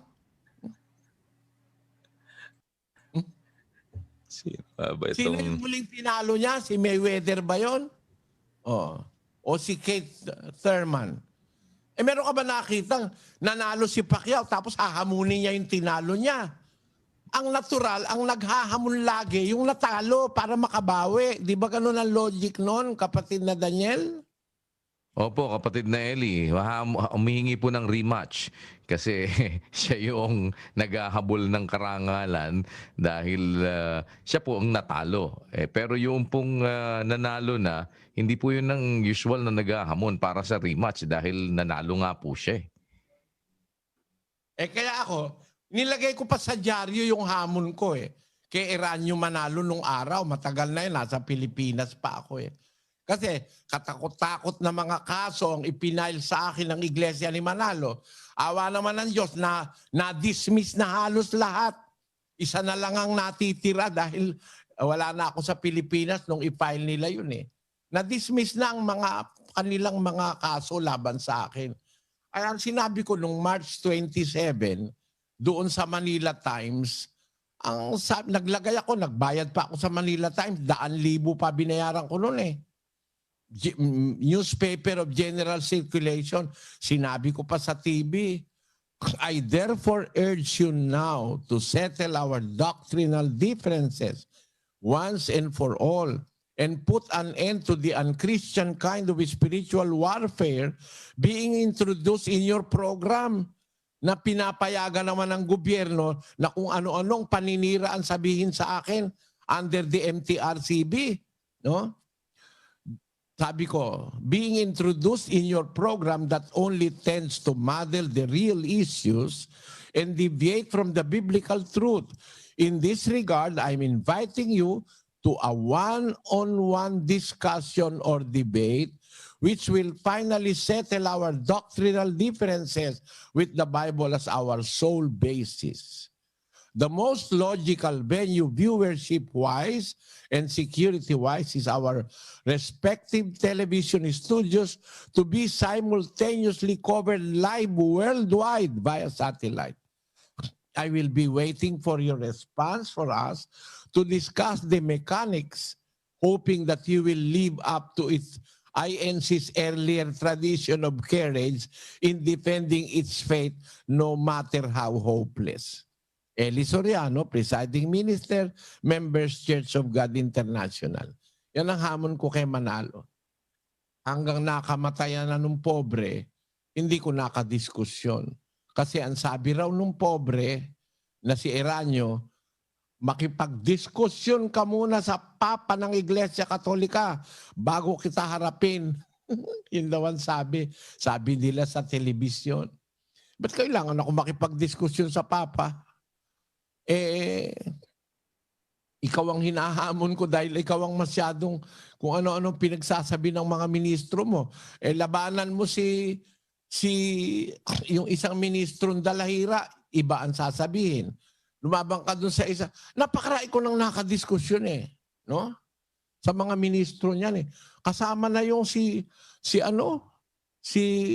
Iran, ang pangalan nito, yung General Evangelist nila nung araw, kapatid na Josel, tatandaan mo? Si Teofilo Ramos. Si Teofilo Ramos. 3 buwan kami nagdiskusyon sa radyo at saka sa radyo yata sa telebisyon. Bawat broadcast ko pinapamalian. Sasagutin ko. Sasagot ako. Broadcast na naman ako, papamalian. Sasagutin ko naman hanggang tumigil si Ramos At yan si Ramos, maginoo talaga yan. Sa karangalan niya, patay na siya. Maginoong kausap yan, umaamin yan Yung mga pastor nga hindi na umaamin Ito si Ramos, maginoo ito. In fairness. Pero lahat ng recorded na sagutan namin, kitang-kita mo sukol si Ramos. Lalo na sa pag-uusap na ukol sa Panginoon Kristo at sa pagkasugo ni Manalo. Diyan na nga lumabas yung mga kontra-kontrang aral ng pasugo. Sabi ni Manalo, siya raw yung binhi ni Abraham. Pinunako, binago nila. Sabi ni Manalo, ganire, pinunako, binago.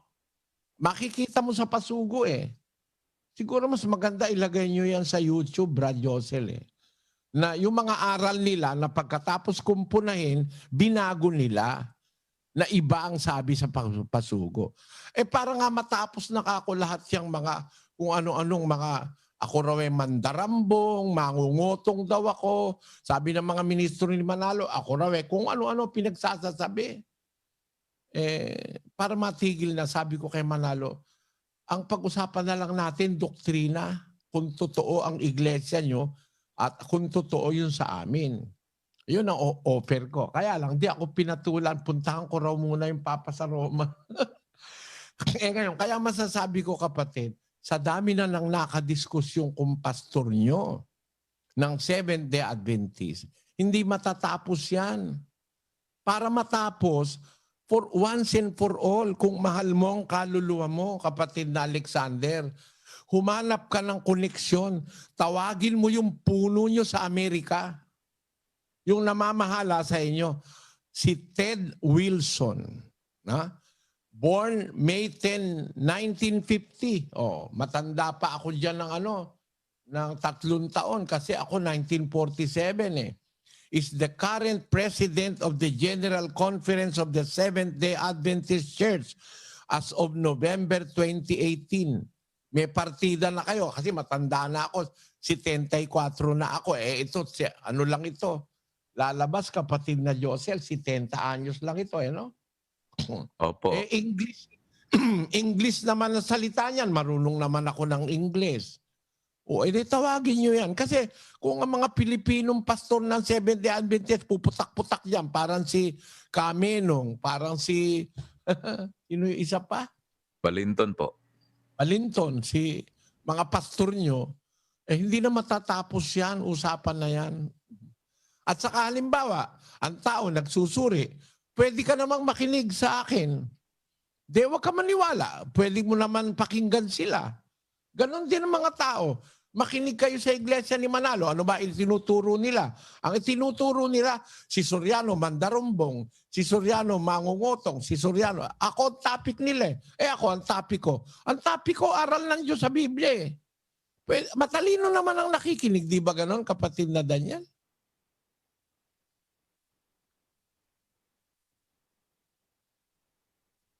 Aral ninyo. Di ba ganon, kapatid na Josel? Opo, kapatid ni Eli. Makinig lang naman po, magkabila. Parehas naman pong available para pakinggan Hindi pagkatapos niyong pakinggan, ikumpara ninyo. Sino ang tama dito sa dalawa? Itong pamali-maling walang batayan ang sinasabi o itong puro sitas ang pagka nangaral tad-tad ng sitas ang binibigay sa iyo at may batayan lahat? Ganun lang naman po. Habang hindi humaharap yung mga puno, di ganun muna ang gawin ninyo. Hindi naman kailangan lahat na lang po lahat na lang ng kakahol-kahol dyan, mga tuta, papatulan. Kagaya nga po ng binabanggit nyo kanina, Brad Eli, taga-Aklan po yun sumagot lang naman sa comment section doon sa Facebook yung kapatid. Ayun, sinilo na po. At inilagay sa telepono, pinalabas, debate, representative daw po ng MCGI. Napakawalang ya. Mo kawalang yaan niya ng pastor na Sabadista. Nilagay sa telepono, inirecord, debate raw. Hindi ba panluloko sa kapwa-tao yung ginagawa nyo na yan? Tapos alagay nyo, representative ng MCGI. Hindi ko nga kilala yung kapatid na yun Nag-comment lang pala yun sa comment section ng Sabadista. Ito mga pastor ng Sabadista ang Pilipinong ito. Naku, tapos na ako sa inyo. Nakadiskusyon ko na yung pinakamagagaling yung nakadiskusyon ko pa ngayon sa Amerika O baka hindi nyo alam, teacher ng Seventh-day Adventist. Ito ang aming diskusyon, Naka-intact yan. Pero papakita ko sa inyo yung huli. Ano ang comment nitong teacher, head elder, teacher ng Seventh-day Adventist Church. Pakita natin. I want to say how much I enjoyed listening to your exposition on your side of this question, Elder Soriano. You're obviously a very powerful and well-read man of God, and I was very impressed. I very much appreciate this chance that I had to have this interchange with Elder Soriano because I don't think that he and I are really very far apart.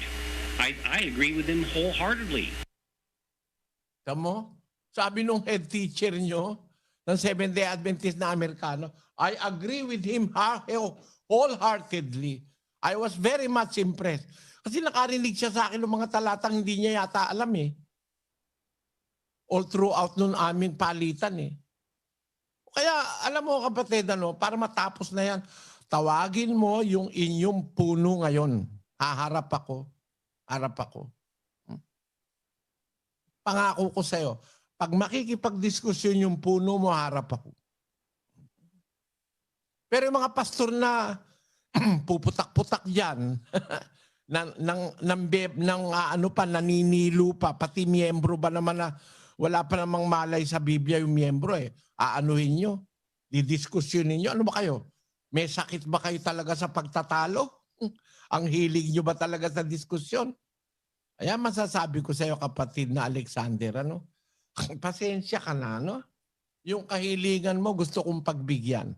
Pero pagbibigyan kita sa kondisyon na ang lalabas, yung puno nyo, I'm willing to debate with the head of the Seventh-day Adventist Church, whosoever he may be this moment. Itakda nyo diskusyon, kausapin nyo siya, let us put it in international television. At ako'y nakahanda rin. Alam ko pasikot-sikot ng inyong paniniwala. Alam ko na ang Seventh-day Adventist Church ay tinayo ng isang babae. Nalabag sa Biblia. Hindi pumapayag ang Diyos ang babae magkaroon ng pamumuno sa bayang talagang sa Diyos. Bawal ng Biblia yan. Ay, kung gusto mo, yan ang pag-usapan natin. Sino ba nagtayo ng Seventh-day Adventist Church? Agad-agad, sasagot ang libro nyo. Ellen G. White is one of the founders of the Seventh-day Adventist Church. Yan pa lang, wala kayong lulusutan eh. Mali ang iglesia na yan. Babae nagtayo. Ang tunay na iglesia sa Biblia, ang nagtayo ang Panginoong Hesus, ang Ama at ang Panginoong Hesus. Pero para itayo ng isang babae, bawal ng Biblia yan. Basahin natin ang 2:11 ng unang Timoteo. Aral na tumahimik. Kapatid na Daniel, ang audio mo, walang umpisa. Pakiulit mo. Ang babae, problema natin dito. Bakit mabalik? Yan po, kuya. Okay na po. Ang babae mag-aral na tumahimik na may buong pagkapasakop. Ngunit hindi ko ipinahihintulot na ang babae ay magturo ni magkaroon ng pamumuno sa lalaki, kundi tumahimik. Sapagkat si Adam ay siyang unang nilalang, saka si Eva. At si Adam ay hindi nadaya, kundi ang babae nang madaya ay nahulog sa pagsalangsang. Ita mo yan, bawal ng Diyos yan eh. Hindi pinahintulot na ang babae mamumuno sa lalaki pagdating sa relihiyon. Sa gobyerno, okay naman si Margaret Thatcher eh. Kagalang-galang na babae. Sa gobyerno, okay naman si Queen Elizabeth eh. Nakita mo nga, napakahaba na ng kanyang reign. Marami nang gustong pumalit pero hanggang ngayon siya pa rin ang reigning Queen of England. Okay ang babae pagka sa gobyerno, pwedeng maggobyerno. No? Pero pagdating sa relihiyon sa Diyos, hindi pinahintulot ng Diyos ang babae magturo o magkaroon ng pamumuno sa lalaki. Nasa Biblia yan. Diyan pa lang, baksak na ang Seventh-day Adventist Church. Pagdidiskusyon na natin. Kung nagsusuri kayo sa Biblia, yung sinasabi ng Seventh-day Adventist, pag sumamba ka raw ng linggo, tatatakan ka ng mark of the beast. Nasa libro nyo yan eh. Maitatanggi nyo ba yan? O basahin natin yung page 167 ng Seventh-day Adventist Belief, kapatid na. Kaya gusto ko makausap yung puno mo eh. Sigurado alam ng puno niyo yung aral na ito eh. Dito lang ako pupunta, tatanungin ko siya kung naintindihan niya ito eh. Kasi kailangan naintindihan niya dahil Amerikano siya. Marunong siya ng Ingles. Ako na may Pilipino, hindi naman ako marunong masyado ng Ingles. Ano sabi dito sa inyong libro? Ano pa pagdidiskusyonan mo rito? Choosing to worship and honor Sunday in the full knowledge that it is not God's appointed day of worship will receive the mark of the beast. Tamo, pag sumamba ka raw ng araw ng linggo, na alam mo naman na hindi yun ang pinipiling araw ng Diyos, tatatakan ka raw ng hayop, ng mark of the beast. Pagkatapos ngayon, sumasamba rin pala kayo ng linggo. Ano yan, panluloko sa kapwa. Eto, nakita ko rito sa Minas Gerais na ang sabi, Seventh-day Adventist Church, Iglesia Adventista do Sétimo Dia. No? Sa kanilang templo sa Minas Gerais, Novo Tempo. Ano yung Novo Tempo ng pagsamba nila? Horarios de culto, Sabado, alas 9 oras. Culto Joveng, 17 oras. Domingo, 19:30 oras. Biro mo, may pagsamba pala kayo ng linggo. Di kayo nagsisinungaling sa tao. Sabi ni Ellen G. White, pag sumamba ka ng linggo, tatatakan ka ng matatak ng hayop. Ba't kayo sumasamba ng linggo ngayon? Kinain na ni Ellen G. White yung itinuro niya. Yan ang resulta ng iglesyang mali. Kahit anong itama mo dyan, mali pa rin yan. Yan ang gusto kong pag-usapan. Ng puno nyo, hindi ng mga Pilipinong kagaya ko na puputak-putak dyan, na nakausap ko na ang marami. Yan. Sana naunawaan mo, kapatid na Alexander, nalibang ako. Wala na pala tayo oras. Kulang na tayo ng oras. Kapatid na Daniel, sige na kapatid na Alexander, kung meron ka pang gustong sabihin, saka na lang uli pagka nagkaroon ulit tayo ng pagkakataong mag-usap. Pero wala na pong oras. Puntahan natin yung ating mga comments sa ating social media accounts, kapatid na Daniel. Opo, kapatid na Eli, at ito po ang sabi ni Oscar Galido Jr. Araw-araw po ako nakikinig sa programa ninyo. Isa po akong Katoliko at maraming salamat sa Diyos na nakilala ko ang isang kaibigan. Nagturo at nagpakilala sa akin ng MCGI. Nakaka-amaze ang mga aral ni Brother Eli na Biblia ang batayan upang maging isang mabuting tao. Salamat ng marami sa Diyos. Kidet Miart, nakakatuwa ang mga aral ngayon. May bago na naman akong natutunan. Halos lahat ng mga tanong ko nasasagot. Ana Marie Rakabatiensa, kapag pinapalo ang anak ng paminsan-minsan ng di ikamamatay, pagmamahal sa anak yun. Joshua Tumangday, maraming salamat po sa Diyos at nakakapakinig po ako ng salita ng Diyos araw-araw sa pamamagitan po ng inyong programa. Napakasarap po makinig ng mga salita ng Diyos. Belinda Marie Chua Panes, dapat may disiplina po sa bata dahil hindi lalaking may takot sa Diyos kung di paiiralin ang batas ng Biblia sa kanila. Palong may pagmamahal. Jen Tampepe, the best na batayan ng pagdidisiplina sa anak ay yung aral ng Diyos na nasa Biblia. Kumpleto ang Biblia sa do's and don'ts. Johan Sebastian Felix, pamalong pangsaway, hindi pamalong pangpatay. Yung iba kasi ipinamumungkahi na sa galit ang anak. Kaya ang aral ng Diyos, kumpleto talaga, wala kang lusot. At ang saway ay ang aral ng Diyos. Efesos 6:4.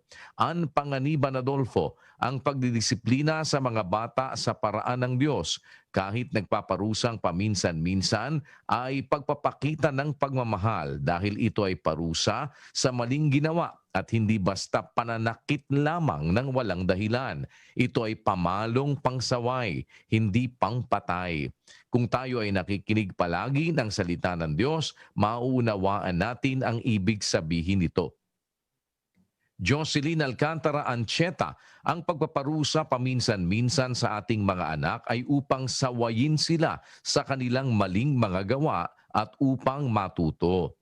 Arvin Diola, lagi kong isinasama ang mga aral dito sa klasiko. Salamat sa Diyos, nakatutuwa dahil may history, science, religion, basis talaga. Salamat kapatid na Brother Eli. Juanito Pagunsan Vicera, may palong abuso, may palo din namang may pagmamahal. Iyon ang tinatawag na disiplina. kahit wastong pagdisiplina na tatalakay sa Biblia.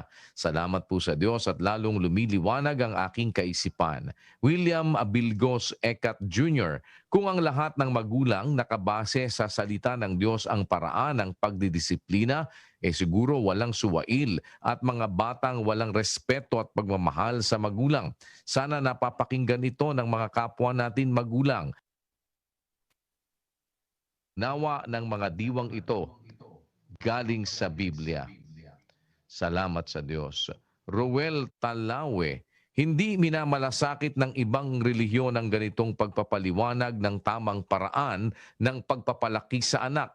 Kaya maraming bata ngayon matitigas ang ulo at mga pasaway.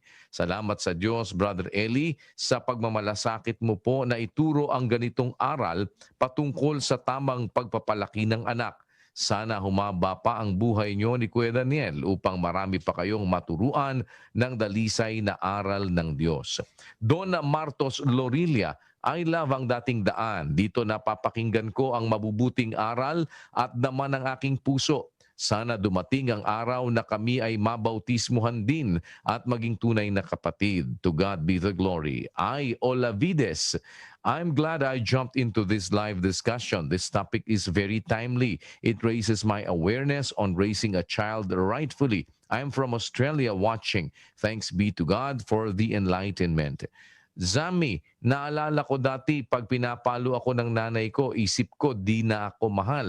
Pero nung namatay na nanay ko, na-miss ko siya sobra at na-miss ko lalo yung pinapalo niya ako. Maria Victoria Salita, I hope that people around the world will listen to this, including the proper way of disciplining and raising children.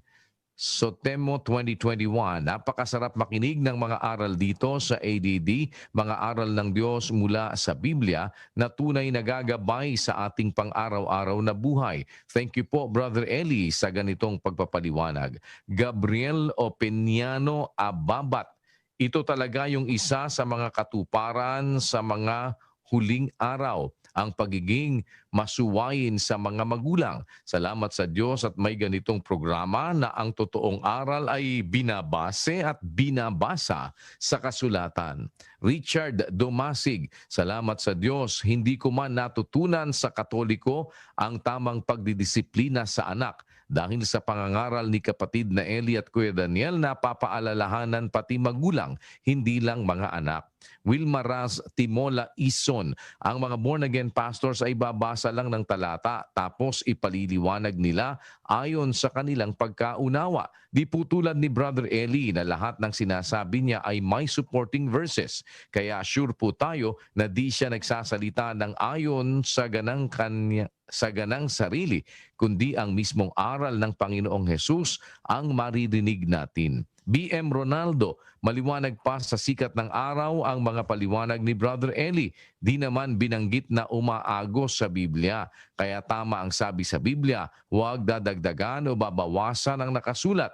Di kasi nagbabasa ng Biblia ang mga pastor ng born again. Kaya mali-mali ang turo. Salamat sa Diyos at may mga mangangaral na tapat at pinagpapahayagan niya ng mga karunungan. Jeka May Tamulon, nasagot ang mga tanong sa isipan. Sa tubig na ibinautismo na sa aming pinanggalingan ay dapat sa umaagos na tubig lang. Salamat sa Diyos na nandyan si Brother Eli upang maliwanag ang lahat.